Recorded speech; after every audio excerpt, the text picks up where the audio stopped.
Beto Alfa, Noticias.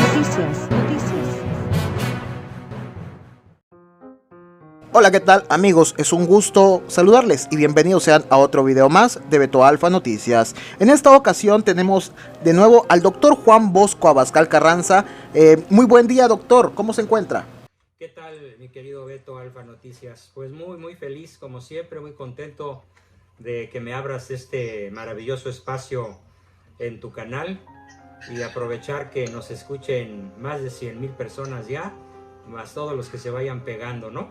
Así es, primero Dios. Primero Dios. Muy bien. Doctor, en esta ocasión le estaba pidiendo usted su opinión sobre lo dicho por López Obrador, este sinvergüenza mal llamado presidente de México, que hace unos días, pues, 24 de diciembre, mandó un mensaje a la nación, a los mexicanos. Pero en este mensaje, para empezar, él llama a Jesucristo, nuestro Señor Jesús, como Jesús Cristo. Bueno, está mal pronunciado. Es Jesucristo. Sí. Pero bueno, ya sabemos que el peje tiene algo que se llama disartria y dislalia. Incapaz de hilar frases con la velocidad y la adecuación verbal apropiada. Pobrecito, da pena. Y así también él menciona que Jesús vino y murió por los pobres, dio su vida por los pobres, que Jesús solo miraba por los pobres. ¿Cómo ve usted eso, doctor? ¿Qué puede decirnos al respecto usted de esto? Después de vomitar su terrible error herético sobre el pueblo de México, al decirle a la masa que Cristo vino al mundo para salvar a los pobres, pues se aprovecha de la bestial ignorancia colectiva. Y en esta ocasión, pues daré a conocer, urbi et orbi, a la ciudad y al mundo, las 32 razones bíblicas, históricas, comprobadísimas, por las que nuestro Redentor vino al mundo y se hizo hombre y habitó entre nosotros, predicó, fue crucificado, murió y resucitó por su propia voluntad, al ser verdadero Dios y verdadero hombre. Pero el peor error no es tanto del mal llamado presidente, que mío no lo es ni lo será jamás. El peor error es de la jerarquía católica, que no le ha salido al paso, que no lo ha desmentido ningún vocero de la mitra mexicana, de la alta jerarquía, comenzando por el señor arzobispo primado de México. Nadie, ninguno de ellos, ni ningún obispo local de ninguna ciudad o estado, ni ningún cardenal de los que tenemos, se ha atrevido a desmentirlo. Eso me parece una omisión tremendamente inaceptable. Hasta parecen cómplices. Entonces, nuestro Señor Jesucristo no vino por los pobres. En ninguna cita bíblica, ni del Antiguo ni del Nuevo Testamento, hace mención directa a los pobres. En cambio, yo he hecho una colección de 32 razones diferentes a las que este hereje dice, bueno, no sé si hereje o ignorante en grado extremo, por las que vino realmente al mundo. Y bueno, pues diré que si basas tu respuesta de a qué vino Cristo al mundo en las películas navideñas cursis o en la infracultura de la chusma, pues pensarás que el propósito de la Navidad es pasar tiempo con la familia y ser generosos con otras personas. La Biblia y la historia tienen una respuesta muy diferente. La Navidad celebra el nacimiento de Jesucristo. Celebramos su nacimiento por causa de quien Él es y lo que vino a hacer. No sé si quieras que empiece a enumerar estas 32 razones, o tú me hablabas antes de iniciar de un comentario del Pejelopostli acerca de que Cristo había sido el primer comunista. ¿Cómo estuvo eso? Así es, la mayoría de fanáticos de pues, López Obrador, de las personas que defienden a López Obrador, que son muchas, nos ponen en los comentarios del video y todo eso, diciendo que por qué nos espantamos, por qué estamos así, que el primer comunista fue Jesús, queriendo justificar a López Obrador con lo mismo que está haciendo. ¿Cómo ve eso, doctor? Esto no demuestra más que una absoluta ignorancia, tanto en el mal llamado presidente, como en la multitud de pejebots y lambiscones que lo adoran, que lo idolatran de la manera más abyecta posible. porque sobran las encíclicas, cartas pastorales y documentos escritos por los papas desde que Karl Marx dio a conocer su teoría del comunismo. Sobran los documentos, repito, pontificios, oficiales, en donde se aclara que con estas palabras: el comunismo es intrínsecamente perverso. Así, lisa y llanamente. Es intrínsecamente perverso. No solamente el comunismo, sino el socialismo y todos los colores de la izquierda rosa a la colorada oscura.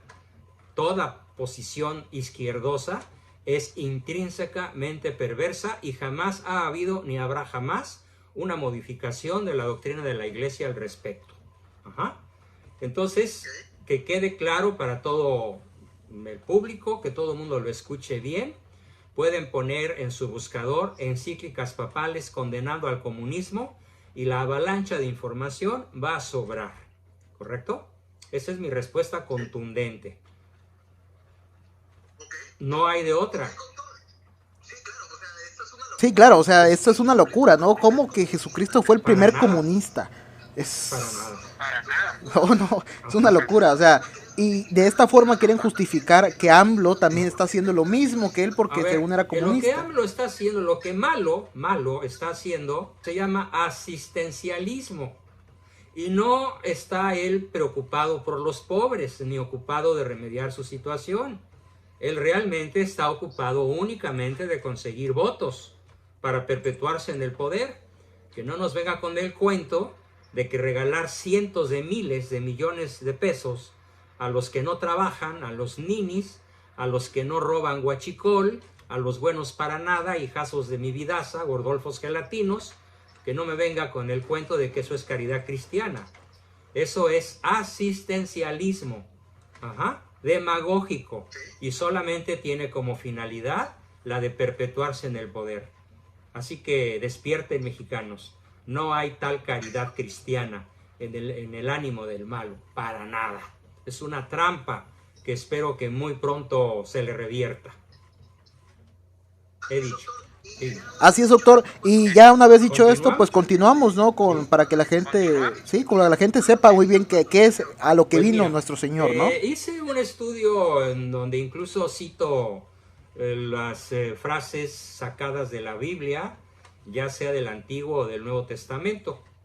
Por ejemplo, la primera cita que voy a hacer es 1. Porque vino a hacer la voluntad del Padre. Textualmente dice San Juan 6:38, porque he descendido del cielo no para hacer mi voluntad, sino la voluntad del Padre que me envió. Y añade Hebreos 10:7, aquí estoy, yo he venido para hacer, oh Dios, tu voluntad. Esa es la primera. La segunda, fíjate muy bien, todos los evangelios, toda la Biblia, antes y después, señalan que vino Cristo a salvar a los pecadores, ricos, pobres, clase medieros, megamillonarios, judíos, negros, blancos, mestizos, mulatos, a todos los seres humanos. Fíjate, dice Timoteo, palabra fiel y digna de ser aceptado por todos, de ser aceptada por todos. Cristo Jesús vino al mundo para salvar a los pecadores, entre los cuales yo soy el primero. Dice Timoteo en 1:15. De otra manera, dice Hebreos 9:36, a Cristo le hubiera sido necesario sufrir muchas veces desde la fundación del mundo. Pero ahora, una sola vez en la consumación de los siglos, se ha manifestado para destruir el pecado mediante el sacrificio de sí mismo. Así que aquí no dice que vino por los pobres, sino por los pecadores. Y no dice que vino a destruir la pobreza, sino el pecado, con el sacrificio de sí mismo. La razón número 3, para traer luz a un mundo oscuro.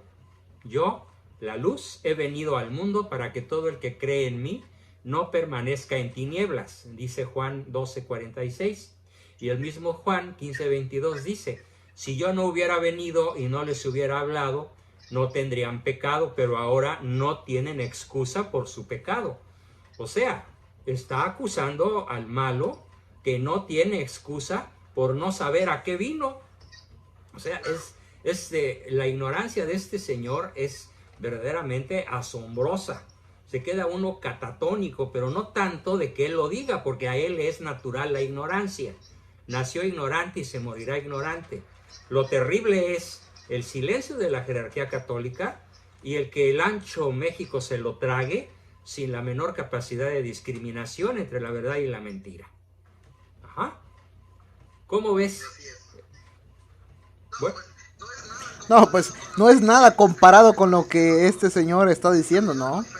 Es algo diferente, o sea, Jesús no vino por ricos, por pobres, por enfermos, vino por todos, ¿no, doctor? Todos. Desde Adán y Eva, con excepción de la Virgen María, que es Inmaculada Concepción, todos somos pecadores. Pero además, la razón número 4 dice, para ser hecho como su pueblo. Dice Hebreos 2, 14, 17.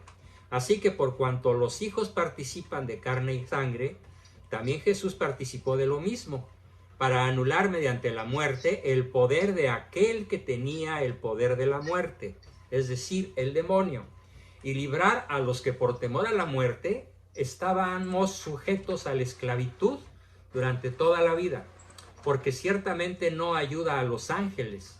Fíjate, dice Hebreos, Dios no ayudó, Cristo no ayudó, no redimió a los ángeles caídos. ¿Por qué? Pues porque su criatura favorita era el hombre, sino que vino a ayudar a la descendencia de Abraham. Por lo tanto, tenía que ser hecho semejante a sus hermanos en todo, a fin de que llegara a ser un sumo sacerdote misericordioso y fiel en las cosas que a Dios atañen, para hacer propiciación por los pecados de todo el mundo, de todo el pueblo. Esa fue la número 4. La número 5, para testificar de la verdad, de esa verdad que calla la jerarquía culpablemente, complicitariamente, y que el peje desconoce. Para testificar la verdad, dice Juan 18:37. Así que tú eres rey, le dijo Pilato, y contesta Jesús, tú dices que soy rey. Para esto yo he nacido, continúa Cristo, y para esto he venido al mundo, para dar testimonio de la verdad. Todo el que es de la verdad escucha mi voz. Y por supuesto el Pejelopostli no la ha escuchado. Y ahora la jerarquía no la proclama. Calla. ¿Qué miedo deben tener? Yo no tengo miedo, por eso la proclamo. Número 6. Fíjate muy bien, para destruir al demonio y sus obras. ¿Dónde crees tú que hay más obras del demonio? ¿Entre la clase pobre o entre la clase rica? Evidentemente, los peores crímenes en la historia de la humanidad no los han cometido los pobres, los han cometido los ricos, los líderes, los tiranos, los reyes, los sátrapas, los dictadores, como ese que hoy tenemos en México. Entonces, Hebreos 2, 14, 15 dice, vine para destruir al demonio y sus obras. Así que por cuanto los hijos participan de carne y sangre, también Jesús participó de lo mismo, ¿no? Porque el que practica el pecado es hijo del diablo, porque el diablo ha pecado desde el principio. El Hijo de Dios se manifestó con este propósito, para destruir las obras del demonio, no para rescatar a los pobres de su pobreza. Eso nos toca a los cristianos, pero no dándoles dinero ni pescados, sino poniéndolos a trabajar y enseñándolos a pescar. De otra manera caeríamos en el demagógico e insostenible asistencialismo de la izquierda, actualmente tiranizando México. Motivo número 7. Cristo vino, y por supuesto esto jamás lo va a reconocer Pejelopostli, Cristo vino para darnos vida eterna. Él dice en Juan 6:51, yo soy el pan vivo que descendió del cielo. Si alguien come de este pan, vivirá para siempre. Y el pan que yo también daré por la vida del mundo es mi carne. Ajá, la 7. La 8. Vine para recibir alabanza. Después de nacer Jesús en Belén, fíjate qué significa Belén. A ver, creo que ni tú lo sabes, mi querido Beto. ¿Qué significa la palabra Belén? Ah, la casa del pan. Fíjate, Belén significa la casa del pan. O sea, Cristo nace en el lugar de la casa del pan de Judea, en tiempos del rey de Herodes el Grande, y unos sabios magos del oriente llegaron a Jerusalén, que significa ciudad de paz, preguntando, ¿dónde está el rey de los judíos que ha nacido? Porque vimos su estrella en el oriente y lo hemos venido a adorar. Esperando en la casa del pan, vieron al niño con su madre y María, y postrándose lo adoraron.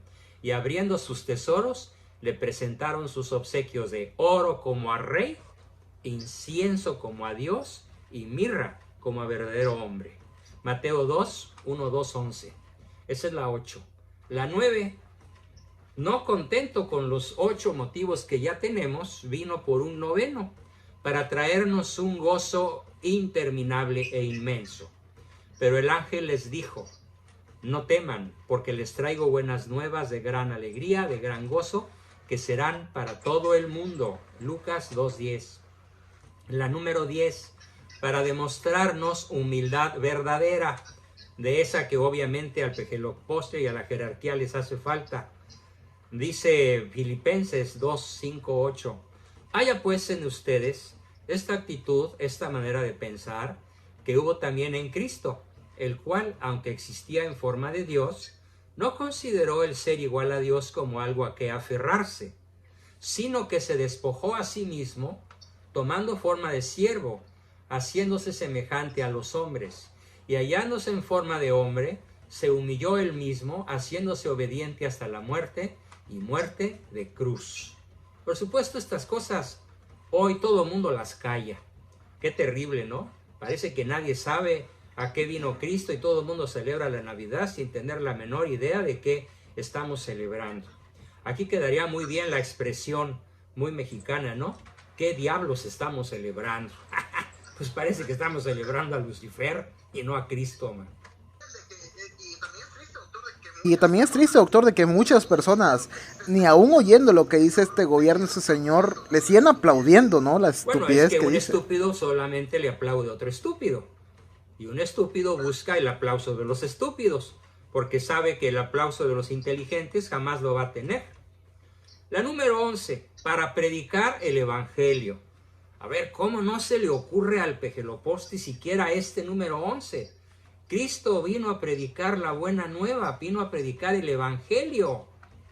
El Espíritu del Señor está sobre mí, dice Lucas 4, 18, 19, y dice también Isaías 61, 1, 2.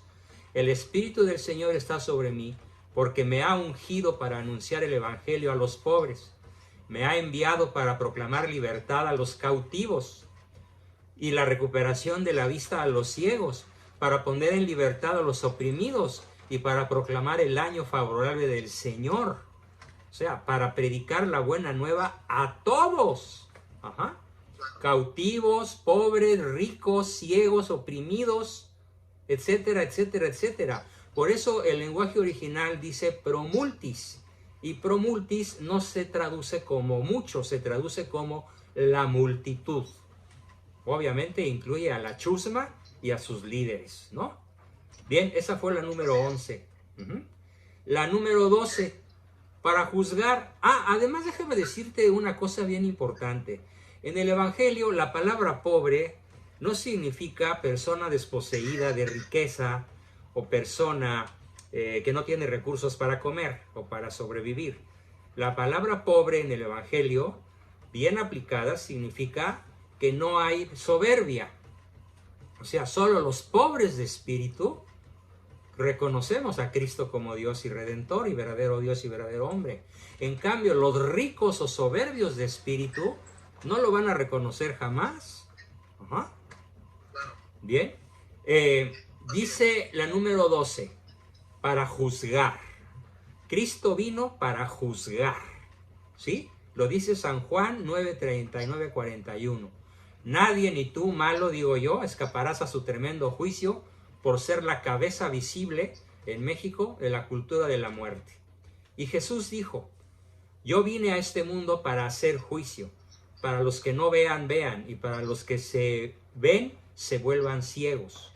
Algunos de los fariseos que estaban con él oyeron esto y le dijeron, ¿acaso nosotros somos también ciegos?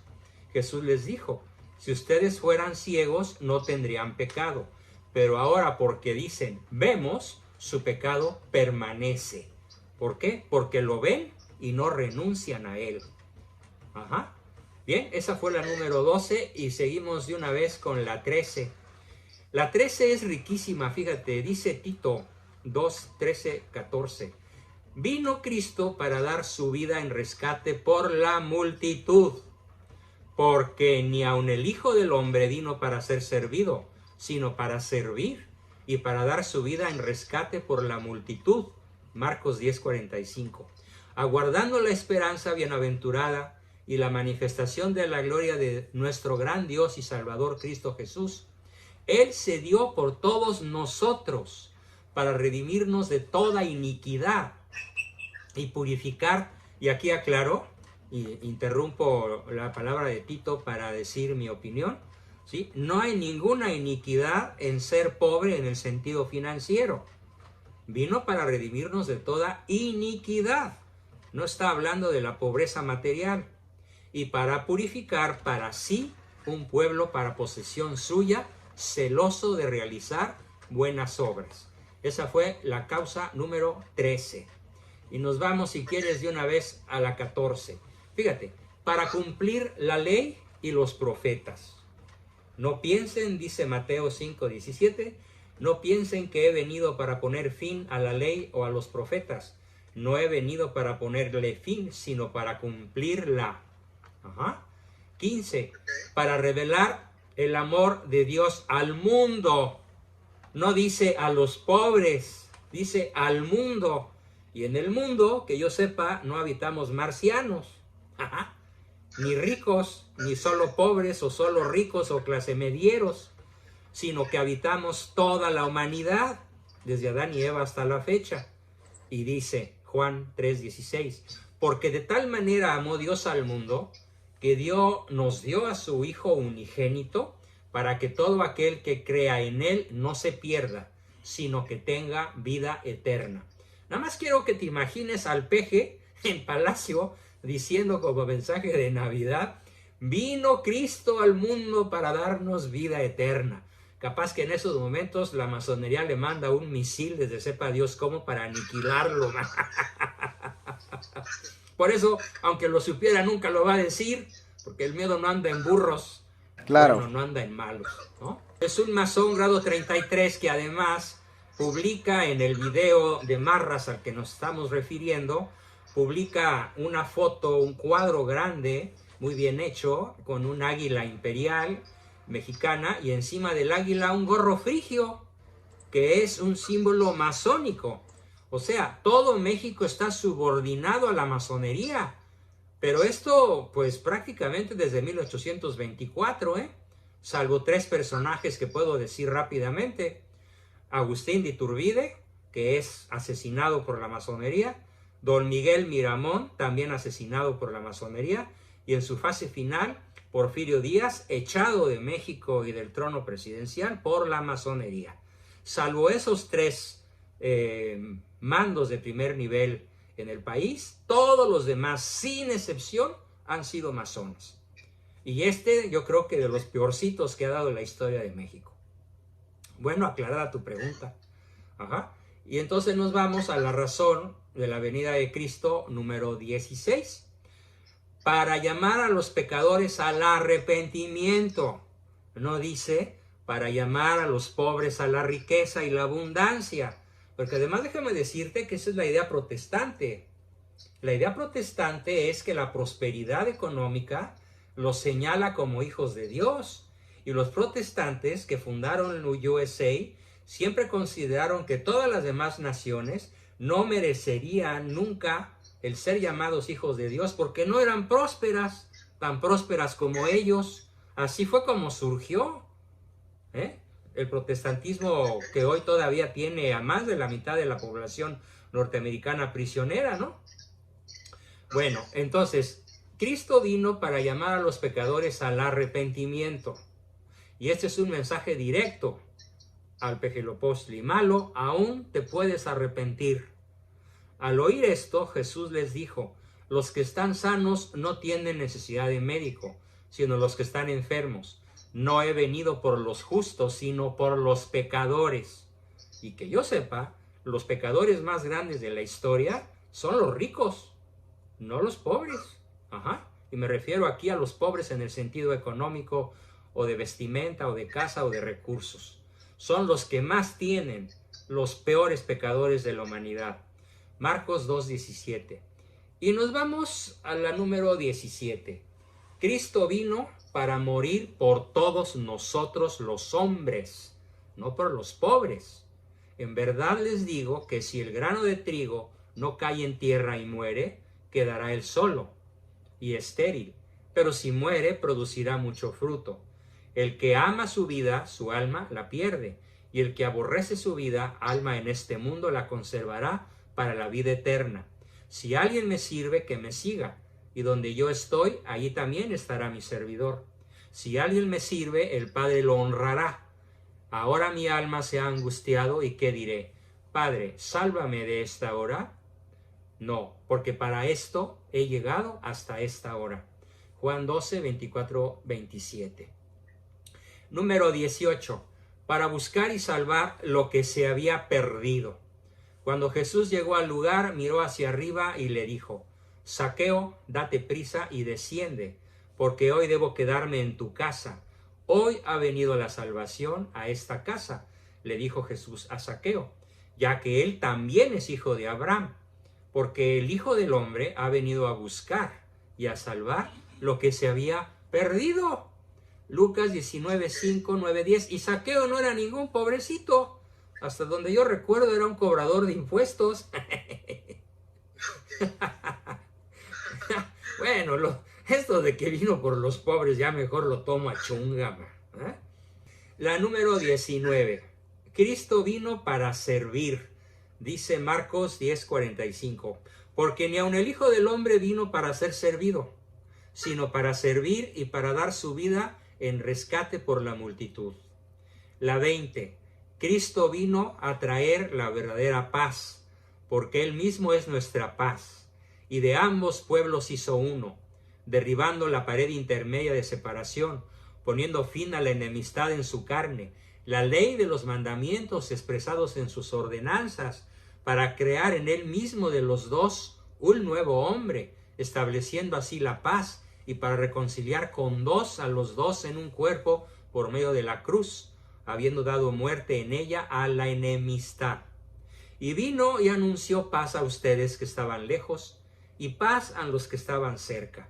Repito, no a los pobres, a los que estaban lejos y a los que estaban cerca. Porque por medio de Cristo, los unos y los otros, ricos y pobres, negros y blancos, amarillos y cobrizos, mestizos y mulatos, los unos y los otros, tenemos nuestra entrada al Padre en un mismo espíritu. Dice Pablo a los Efesios 2, 14 y 18. La 21. Ay, esta me encanta, mi querido Beto. Fíjate, Cristo vino a traer la espada. ¿Qué es eso de vino a traer la espada? Por eso, malo, escúchalo bien, soy tu adversario. Y todo cristiano verdadero somos tus adversarios. Y blandimos contra ti y los tuyos la espada de la verdad. No te imagines que es una espada medieval o un cuchillo de un sicario, no. Blandimos contra ti la espada de la verdad. Y dice Cristo, no piensen que vine a traer la paz a la tierra. No vine a traer la paz, sino la espada. ¿Qué quiere decir esto? Que no podemos ser amigos ni condescendientes con la mentira. Y de una vez voy a decir nuevamente mi posición profesional desde hace décadas. Prácticamente desde que tenía yo 18 o 20 años establecí. Con el adversario no se dialoga, se le combate. El mal no tiene derechos, solo la verdad los tiene. Mateo 10:34. Y me baso en la palabra de Cristo.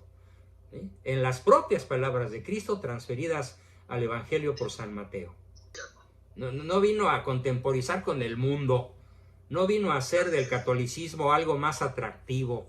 El que procure hacer el catolicismo algo más atractivo está deformando la esencia del verdadero catolicismo. Punto. No hay salida. El catolicismo implica cruz, sacrificio, implica renuncia al mundo, al demonio y a la carne. Reconozco que es terriblemente difícil y que más pronto cae un hablador que un cojo y Dios me sostenga en mis debilidades.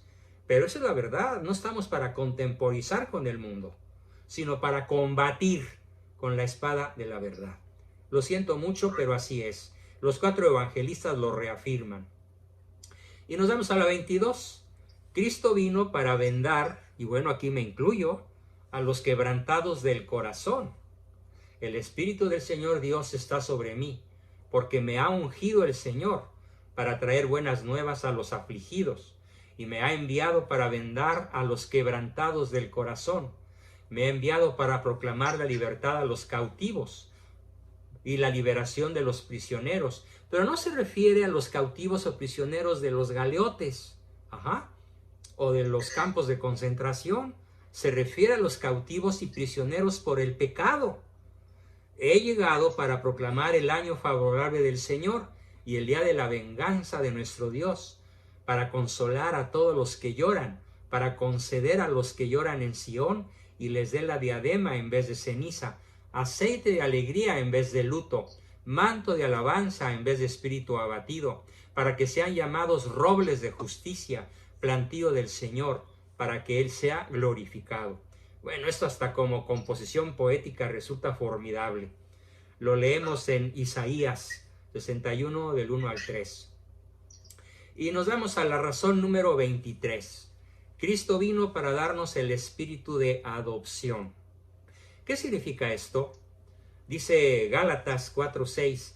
Entonces yo rogaré al Padre y Él les dará otro consolador, el Espíritu Santo, intercesor, para que esté con ustedes para siempre, es decir, el Espíritu de verdad, a quien el mundo no puede recibir, porque ni lo ve ni lo conoce, pero ustedes sí lo conocen porque mora con ustedes y estará entre ustedes.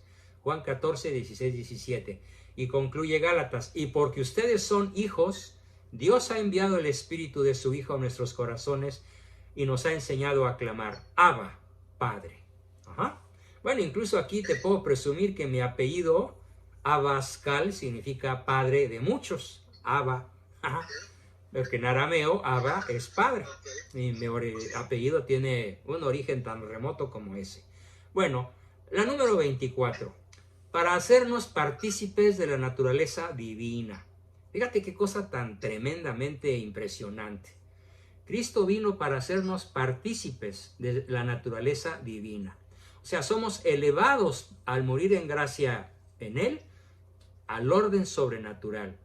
Por ellas, por su gracia, Él nos ha concedido sus preciosas y maravillosas promesas, a fin de que ustedes lleguen a ser partícipes de la naturaleza divina, habiendo escapado de la corrupción que hay en el mundo por causa de los malos deseos.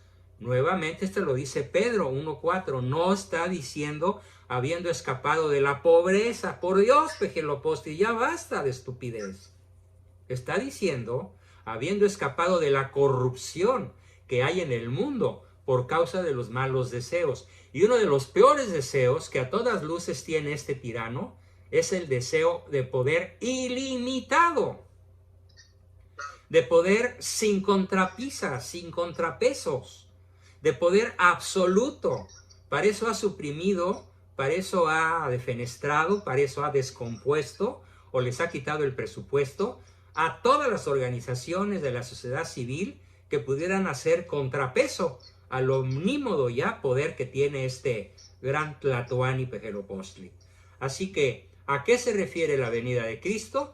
A que nos ayude a escapar de la corrupción que hay en el mundo por causa de los malos deseos. El principal el peor deseo que puede tener un ser humano es lo que se llama voluntad de poderío. Voluntad de poder.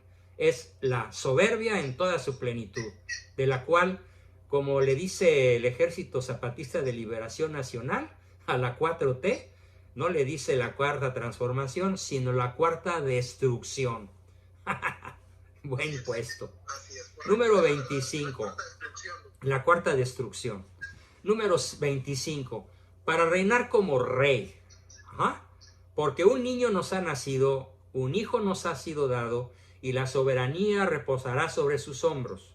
y se llamará su nombre admirable consejero, Dios poderoso, Padre eterno, príncipe de la paz. El aumento de su soberanía y de la paz no tendrán fin sobre el trono de David y sobre su reino, para afianzarlo y sostenerlo con el derecho y la justicia desde entonces y para siempre. El celo del Señor de los ejércitos hará esto. Isaías 9:6. Bueno, para mí está resultando toda una sorpresa que aparte de profeta es un poeta maravilloso, San Isaías. 26. Para restaurar la naturaleza humana a la santidad. Nada de que la pobreza y los pobres. Ay, no, seguimos. El ángel le respondió: el Espíritu Santo vendrá sobre ti, y el poder del Altísimo te cubrirá con su sombra. Por eso el niño que nacerá será llamado y será Hijo de Dios. Lucas 1:35. La 27. Para ser sumo sacerdote misericordioso y fiel. Por tanto, tenía que ser hecho semejante a sus hermanos en todo, a fin de que llegara a ser un sumo sacerdote misericordioso y fiel en las cosas que a Dios atañen, pues por cuanto él mismo fue tentado en el sufrimiento, es poderoso para socorrernos a los que somos tentados. Dice Hebreos 2:17-18. 28. Para ser el segundo y perfecto Adán. Ay, porque el primero vaya modo de fallar. Al haber preferido a Eva, claro, hay que imaginarse cómo era la señora, ¿no? Por encima de Dios. Sin embargo, la muerte reinó desde Adán hasta Moisés, aun sobre los que no habían pecado, con una transgresión semejante a la de Adán, el cual es figura o símbolo de aquel que había de venir.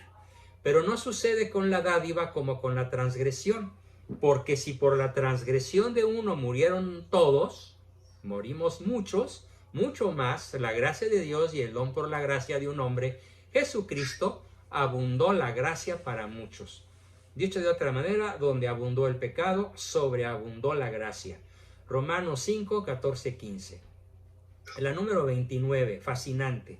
Fíjate, Cristo vino al mundo y se hizo hombre para saciar nuestra sed más profunda, la más insaciable. Como psicólogo siempre he dicho que toda criatura humana tiene hambre de caricias, de tiempo y de reconocimiento. Eso desde el punto de vista biopsicosocial. Pero desde el punto de vista trascendente, nuestra sed más profunda, solo Cristo la puede saciar. Jesús le respondió: todo el que beba de esta agua volverá a tener sed. Se refiere al agua terrestre. Pero el que beba del agua mía que yo le daré, no tendrá sed jamás, sino que el agua que yo le daré se convertirá en él en una fuente de agua que brotará para toda la vida eterna. Juan 4, 13, 14. Y bueno, nos quedan 3, la 30, la 31 y la 32. La 30, para ser amado por los hijos de Dios. Por supuesto que este Pejelopóstri no es hijo de Dios, será criatura de Dios, eso ni quien se lo quite. Pero como lo más absolutamente seguro es que al no reconocerlo como lo que Cristo es, pues no tiene su gracia. Así que entonces es un desgraciado, y no es un insulto, sino una definición teológica. Jesús les dijo: si Dios fuera su Padre, me amarían, porque yo salí de Dios y vine de Él, pues no he venido por mi propia iniciativa, sino porque Él me envió. Juan 8, 42. 31. Para revelar la gloria de Dios. El verbo, la palabra, se hizo carne. Aquel verbo que dijo hágase y la luz se hizo. Y habitó entre nosotros y vimos su gloria. Gloria como el unigénito, único Hijo del Padre, lleno de gracia y de verdad. Para revelar la gloria de Dios. Juan 1, 14. Y finalmente, mi querido Beto, me reservé para la 32 la más importante de todas. Para quedarse entre nosotros, ya de alguna manera había hecho referencia al decir que la palabra Belén significa casa del pan, pero hay que ser más explícito en esta causa motivo número 32. Finalmente es la más importante de todas, para quedarse entre nosotros en la Eucaristía y ser pan de vida eterna. Entonces Jesús les dijo: en verdad os digo, si no coméis la carne del Hijo del Hombre y si no bebéis su sangre, no tendréis vida eterna en vosotros. Porque el que come mi carne y bebe mi sangre tendrá vida eterna, y yo lo resucitaré en el día final, porque mi carne es verdadera comida y mi sangre es verdadera bebida. Pues ahí tienes, mi querido Beto, las 32 razones que la jerarquía calla y que el peje ignora de la manera más patética y ridícula posible. ¿Cómo ves? Bueno, pues como le dije al principio, hace 41 minutos, el principal error, y hasta de cierta forma disculpable, porque él está en su papel de masón grado 33 y príncipe del arco real y demás hierbas, el principal error no es de él, el principal error por omisión es el de la iglesia, que en vez de ponerlo en su lugar y decirle, oye, tú cállate, hereje o ignorante, no vino Cristo a lo que tú dices. Entonces tenemos que escuchar en la voz de un seglar como yo, de un padre de familia, de un profesional, de un simple ciudadano sin ninguna jerarquía eclesiástica y sin ningún puesto oficial en ninguna organización eclesial. Se tiene que escuchar la verdad porque nadie la proclama, nadie la dice. Están muertos de miedo como San Pedro en el huerto de los olivos, y cuando niega a su maestro 3 veces antes de que el gallo cante. Pues yo decidí hablar antes de que el gallo me cante, porque no quiero después llorar como San Pedro hasta que los ojos de tanto llorar le hagan surcos en las mejillas, ¿no? He dicho.